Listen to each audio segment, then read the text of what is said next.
കലോത്സവ നഗരിയിലെ പ്രധാന വേദിക്ക് സമീപം എന്തൊക്കെയോ നടക്കുന്നുണ്ട്. ഇതിപ്പോൾ എന്താ, കണ്ണൊക്കെ ഉണ്ടല്ലോ, പക്ഷേ മൊത്തത്തിൽ കണ്ടിട്ട് എവിടെയോ കണ്ടു മറന്നൊരു മുഖം. ആ, ഇപ്പം പിടികിട്ടി, ഇത് നമ്മുടെ മന്ത്രി കെ രാജനല്ലേ? ആ, മന്ത്രിയും ഇവിടെ തന്നെ ഉണ്ടായിരുന്നു. പോലീസിലെ മുൻ ഉദ്യോഗസ്ഥൻ അജയകുമാറാണ് ആ കലാകാരൻ. 2 മണിക്കൂർ കൊണ്ടാണ് മന്ത്രിയുടെ ഈ ശില്പം തീർത്തത്. സ്കൾപ്ചർ ഞാൻ പോലീസിലുള്ളപ്പോഴേ ചെയ്യാറുണ്ട്. അത് പോലീസ് പ്രോഗ്രാമുകൾക്കും അതുപോലെ തന്നെ അക്കാഡമിയിൽ ഗാന്ധിജിയുടെയും വേറെ കുറേ ശില്പങ്ങൾ ഞാൻ അവിടെ ചെയ്തിട്ടുണ്ട്. അതുപോലെ തന്നെ പുറത്തും കുറേ ശില്പങ്ങൾ ചെയ്തു. ശില്പം തീർത്ത കലാകാരനെ മന്ത്രി വെറുതെ വിട്ടില്ല. പേടിക്കാനൊന്നുമില്ല, തിരിച്ച് മന്ത്രിയും ചെറുതായിട്ടൊന്ന് ഞെട്ടിച്ചു.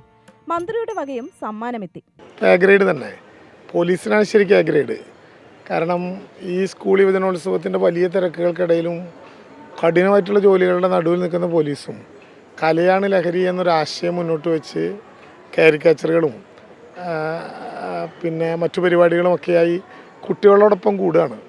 പോലീസ് ജനകീയമാകുന്നത് ഇങ്ങനെയാണ്, കുട്ടികളോടും പൊതുസമൂഹത്തിനോടും ഒപ്പം കൂടി പോലീസിൻ്റെ ഒരു മുഖത്ത് തന്നെ വലിയ മാറ്റം ഉണ്ടാകുകയാണ്.